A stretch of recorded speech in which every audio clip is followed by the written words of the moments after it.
Alright guys, this is DocM with another Minecraft video. You heard it, and today this is episode 83 of the Minecraft World Tour. Welcome back guys, glad you could make it, and man oh man, I got myself into some big projects. I've been busy. I haven't said that in a while, I think, but whenever I say that, that means I've been really busy. So yeah, I have this map here, and it is nothing but a gray canvas, and that is one project I've been working on.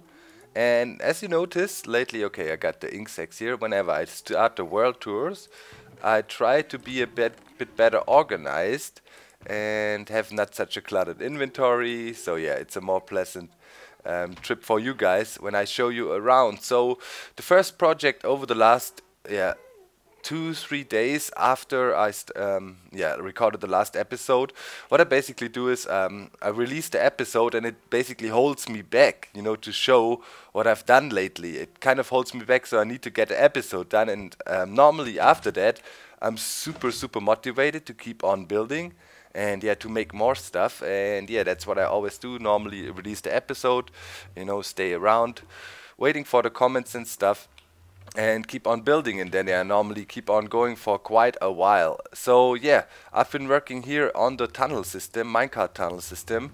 First of all, this is the old section here, and I still sometimes get these zombie pigmen here, but yeah, if you hold forward on your controls, you can avoid it. So yeah, still having trouble with the G+ comment system, guys. I mean, not in general, I don't have no spam. You just have to set up the spam filters and all. That works pretty well, or less spam, not much problems with that. But my problem is I still cannot reply to people's comments. You know, it doesn't matter if it's a Minecracker where I for sure know that they have G+, it's just not working. I don't get the option. Only if I post a comment and people reply to me, then I can reply to them. When I say not cannot reply, I don't have the reply functionality. My network is informed about the situation, and they're trying to get a hold of G+ or Google, and yeah, sort things out. Look around. I got quite a bunch of these floating what do you call it, fire charges here. When I was building here, my game crashed, and basically yeah, we froze somehow, and then we got these frozen fire charges. You can hit them and send them off. We had some on the Minecraft server before, and I had one here before, but there was 5 or so around, and I was a bit tempted. I tipped a few over. Right here, first of all, yeah, all the way back there, this leads to the witch farm area, and further on to the temple of Squid, where I was working a lot and starting a big build project. But also over there, this is what I basically directly made after we stopped last episode. Let's jump in. This is the minecart system that was used by Etho on the server, on the Minecraft server. Same system, works fine for my situation. And yeah, if we go down here, let's jump out. Okay, it doesn't put me out in the weirdest place ever. It sometimes happens. You know, minecarts are quite dangerous right now. When I was building this thing, I had to mess about with it because it was teleporting me outside. So I definitely think the minecarts in boats, the idea behind it was that when you get out of boats, for example, at the shore, you should teleport to the shore and it should work properly.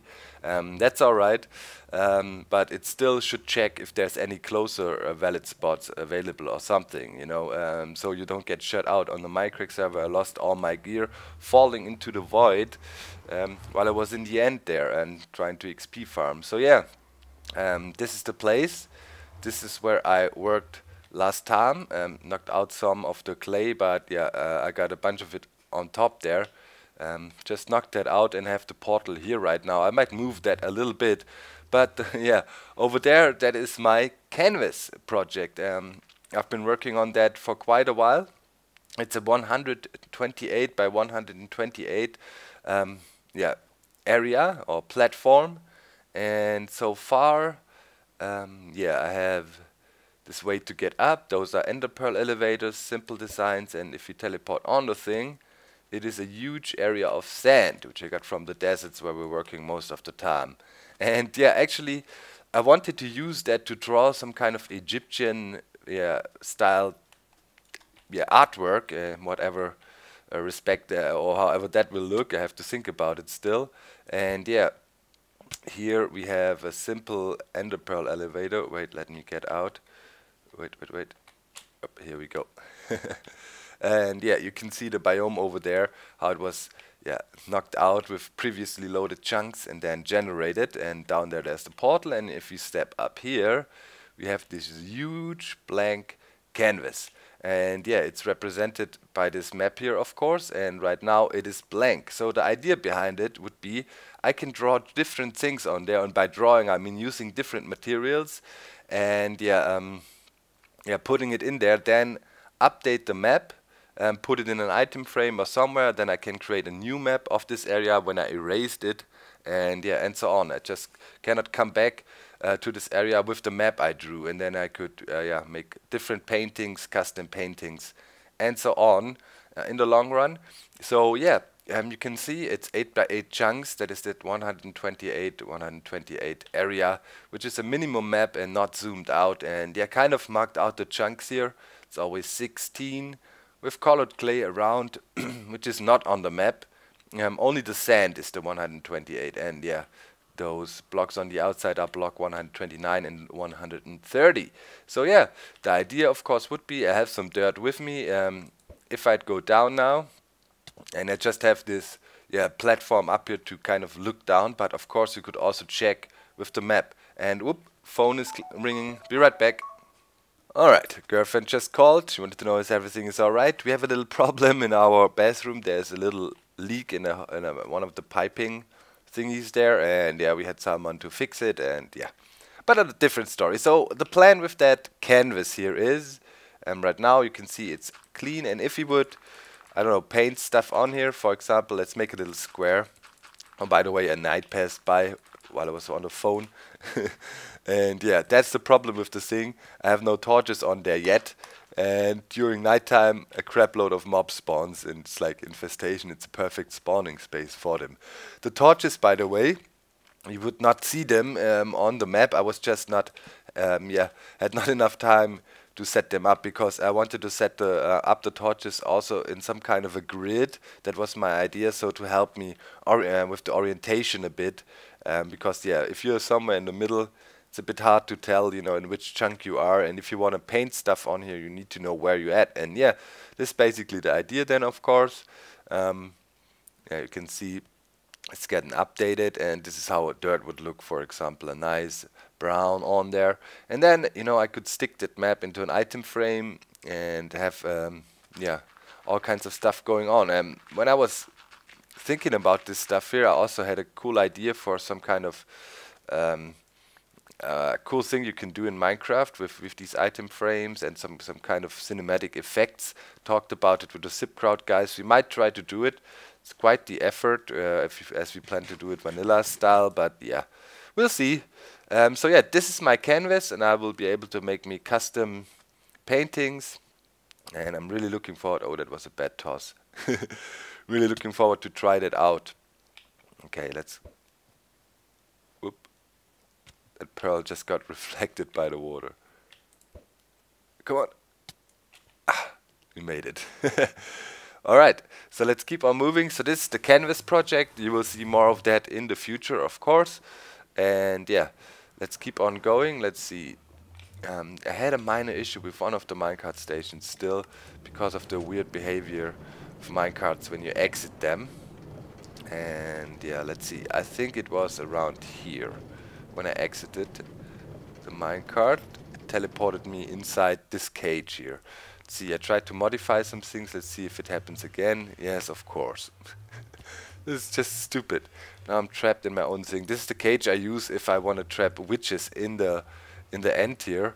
I can use this thing to hold them. I haven't added any functionality yet to it, and I'm basically not using it still. Want to better keep it closed. So yeah, whenever I come back and go from my canvas, I have this problem. So I need to Right, it was sucked up. Think so. I need to adjust the setup here a little bit.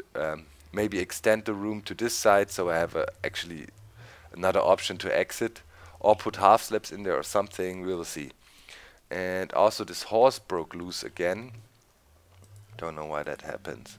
But here's my horse holder, you know, if I want to have a horse for some reason. So, the next step was extending our railway system this way. That was a lot of work, monotonous work.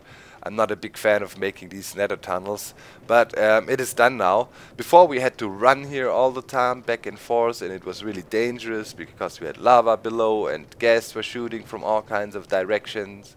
And now I finally connected it, and we have a comfortable ride over here to the Squid Temple. And yeah, let's go through.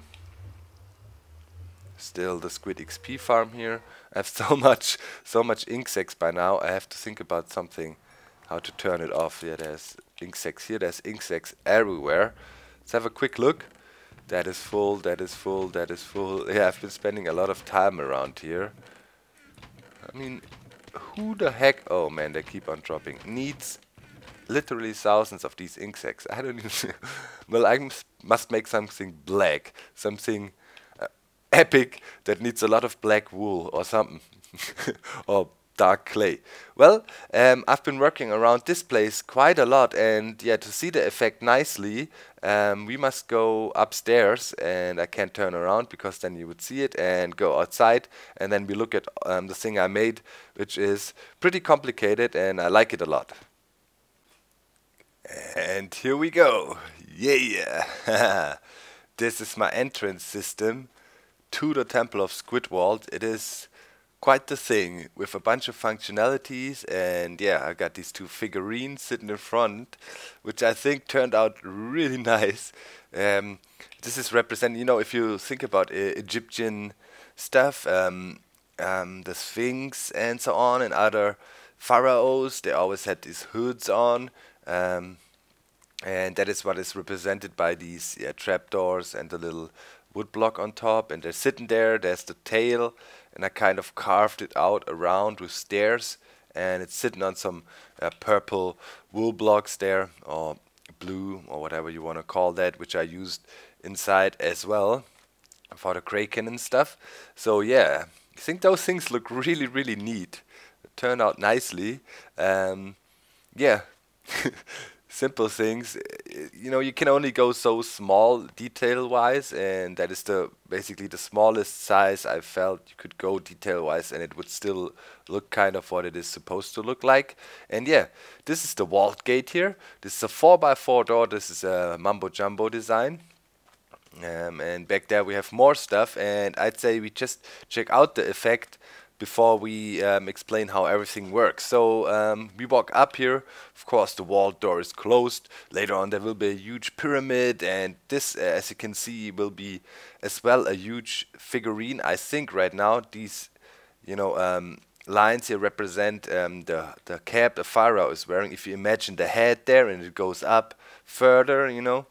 I don't know if you can see it yet, but this is kind of the idea. This will be pretty huge here. And yeah, there will be this vault door and some other stuff around. And yeah, you have no button, nothing.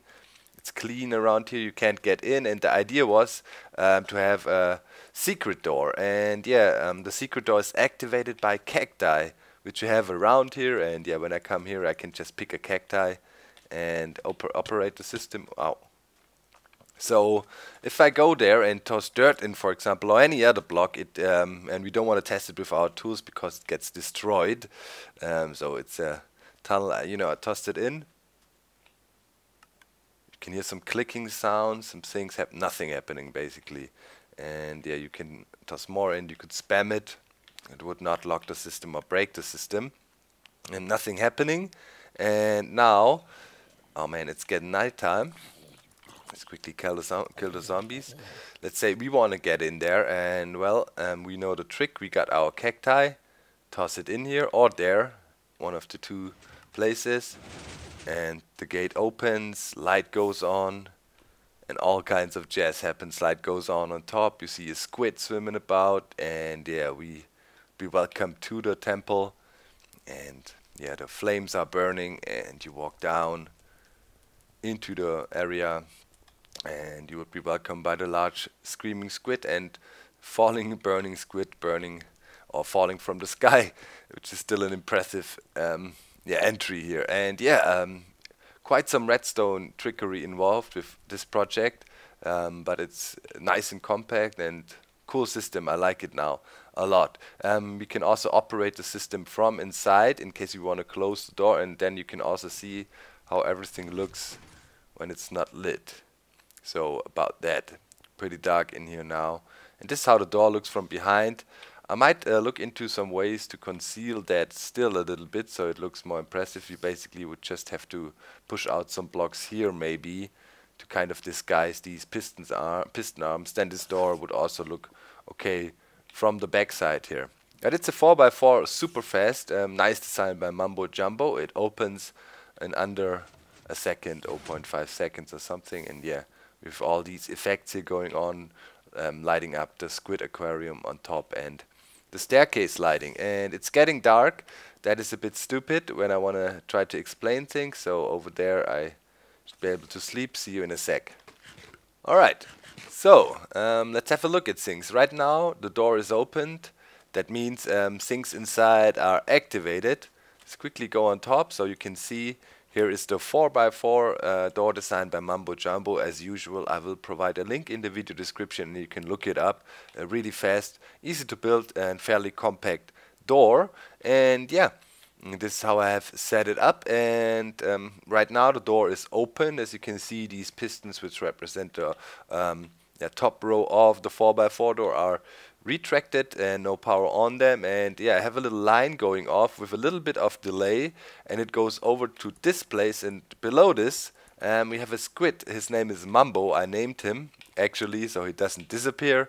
And yeah, he has this little squid tank, and yeah, here you could see his feet dangling out. And on the sides of it I used lava lighting. First I had redstone lamps here, but I thought as it is kind of ancient, well, okay, there's redstone, yeah, but I kind of wanted to stick with the fire and lava theme a little bit for the lighting, and torches is okay as well, so that's why we used lava here.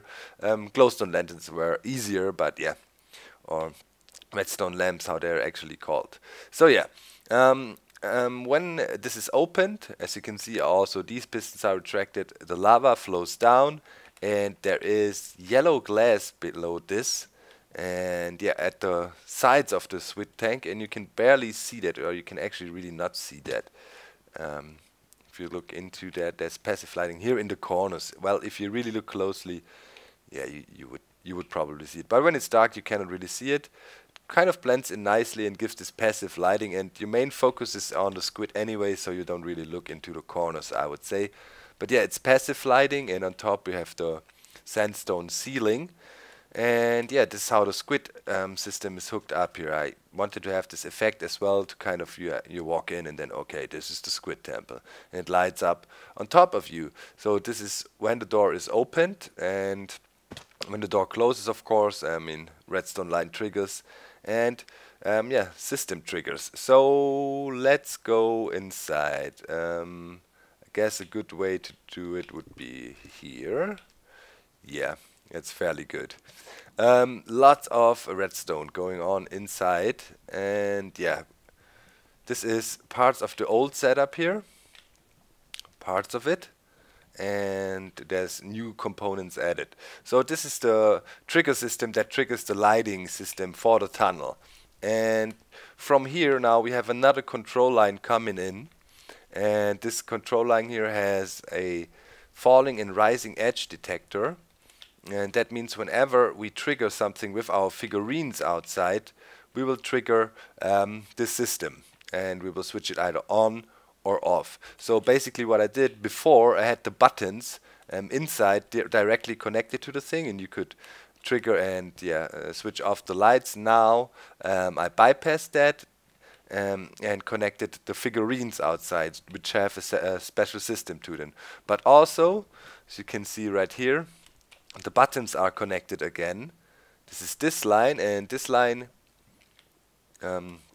goes back here, here this is the line coming over and reunites with the button line of the other side. So those are the inside buttons to operate the system.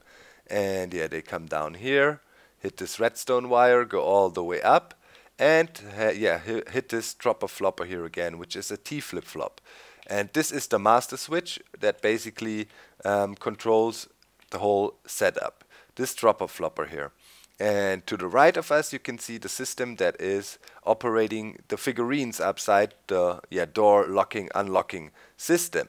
And yeah, we can trigger this master switch from two sides, either from here, this is the line that comes in from the buttons, right there, or we can trigger it from this side with the figurine system. Fairly simple so far. This is the line that leads to the door. This is the connection to the door, and the door is also connected to the lighting system. So when the door is on, and we have this, as I showed you, the falling and rising edge detector. When it goes on, a short pulse is sent into the lighting system and it goes on. When it goes off, falling edge detector, another pulse is sent into the lighting system and it's off. Because the lighting system is based on pulses, as it has a flip-flop as control unit. And the door here is based on being permanently powered or not. This is why we have these detectors in there to translate, so to speak, the two signals so they understand each other. If you want to use kind of descriptive language for it. So right here, those are the hopper chains that connect the two figurines. We have one here and here. Right on top of this hopper here, there is the figurine input slot. And if you drop something in here, we have a sorting cell. And this sorting cell, let me quickly step one down, is programmed to filter out cactus, of course, because that is our key. Anything else gets bypassed and ends up in here, goes down, and eventually makes it into this chest here. On the other side, if we filter out cacti,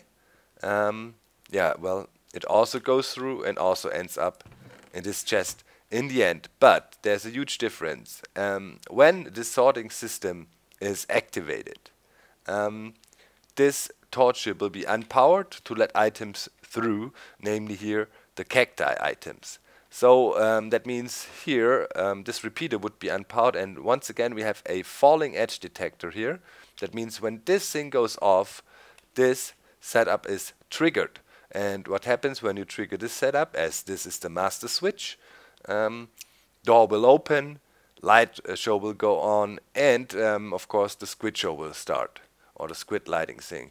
So this is the theory, so let's demonstrate real quick. Let me put a dirt block in there, and the dirt block will just bypass the system, and you heard a quick clicking noise that comes from here. Let me toss a bit more dirt in so you can actually see that. That is the item destroyer. So here this stays on, so nothing happens to the system. And this is a item destroyer, simple one, with a cacti down there. That is what we can see back here. As soon as there is something in this chest, it will be immediately destroyed. And how do we do that? Well, very simple again. Here is a hopper, which detects if items are passing through, which will be the case if there's something in this chest. And it immediately detects and triggers a fast clock. This is a fast clock here.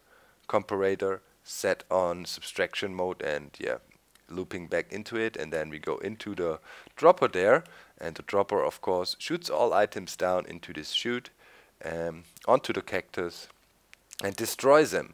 So this is how the system works. It took me quite a while to figure it out, but I think it's a nice way to make a detection lock here with the hoppers and blend it all in. You could even make it more compact and more simple, but given what I had, I think it's a nice adjustment, and this is exactly what I love the most about Minecraft, you know?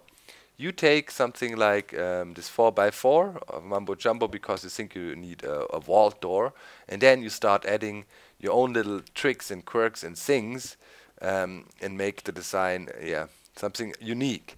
And this is what I've always been doing in the World Tour, and that's what I love the most, you know, developing things, coming up with things. And so this is how it all works. On top of the squid thing, of course, there will be the pyramid. As you know, with these Egyptian temples and grave areas and pyramids and stuff, they mostly had this temple, maybe had a sphinx, maybe had some other stuff, and then the main project was the pyramid, and there was no direct entrance to the pyramid. There was a hidden entrance somewhere, and this is what we're kind of doing with this thing. And yeah, to close the whole show, we of course need another cactus and we can toss it in. And I had minor malfunctions for some reason sometimes when I tossed the cactus in. The thing didn't close, but yeah, just like that. There's no reason for it to do it. I'm not quite sure why that is happening. I think it must be a glitch because yeah, it works. I don't know. See, I do it 100 times and it is cool that it failed just now, because I do it 100 times, it works 99 times, and this one time it doesn't work for some weird reason, maybe some kind of directional redstone thing going on. The detections should always work properly. As you saw, cannot fail. So yeah, don't know why that is. Must be some redstone inconsistency. There are still a few minor ones in there in the game, but yeah. That's about it. So, next time I need to, now you can see the doors closed, and of course the pistons are extracted now. Closing off the lava, holding up the lava here, and making it dark inside the squid aquarium. So yeah, now the next step of course is some decorative building, I guess. I want to try to make a nice building around that. I'm not quite sure if I want to make a huge pharaoh-like statue. It would be cool if you could make some kind of a Tutanchamun meets Squidward. You know how the villages look or something, or I don't know, maybe I also try to put a huge kraken on top of the thing sitting there. There's many options. Feel free to hit me up with suggestions. But this is the basic shape. It kind of already looks like a gigantic sphinx, you know, if you know what I mean. I try to, yes, stay within some kind of body shape with that thing. And if you imagine here, we could have, you know, the back legs and yeah. So it would be possible to transform this. I can see it, but I'm always open to suggestions, you know that. So yeah, that was the projects I've been working on. I hope you enjoyed. You see the world tour is very old school at the moment, very, very old school, me doing solely off-camera work, and at the moment I'm enjoying that a lot, again, because it brings back the old school, you know, the old school Minecraft. I'm just here in my world building away, and I don't have to worry about, you know, yeah, how I present it, what I do. I just build, and I'm not concerned about things, and that is really cool. And that's what I like about the world tour. That is why it's still my favorite thing to do in Minecraft, because it's just me playing the game, and later on I can show you what I accomplished. Well, sometimes, you know, that might change a bit. I might slow down the pace if I have other things to do, or if I'm, you know, traveling like lately or something. But in general, that is what I want to do in the world tour. Just build AFK and normally don't do, or AFK away from AFC, away from camera, and normally don't do too much crazy stuff. So, on camera, building wise. Alright, so that's it for today.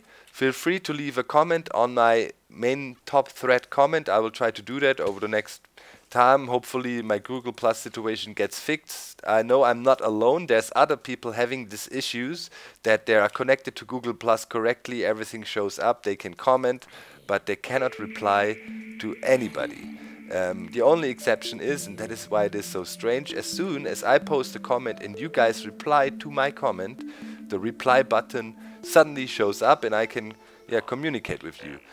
For now, I will also bypass it by just using plus and your username, so check through the comments if it's a really urgent questions and you didn't put it on my comment thread there where I can reply. I will try to answer still.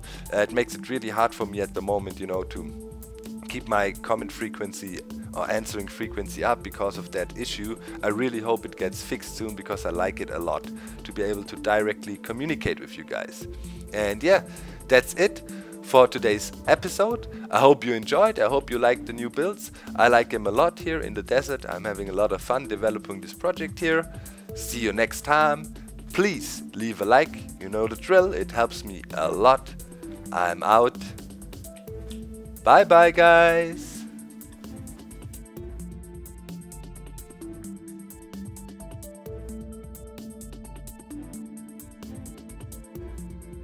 Yeah, still machine works as before. You can press this button, turn on all the portals and get going. That is something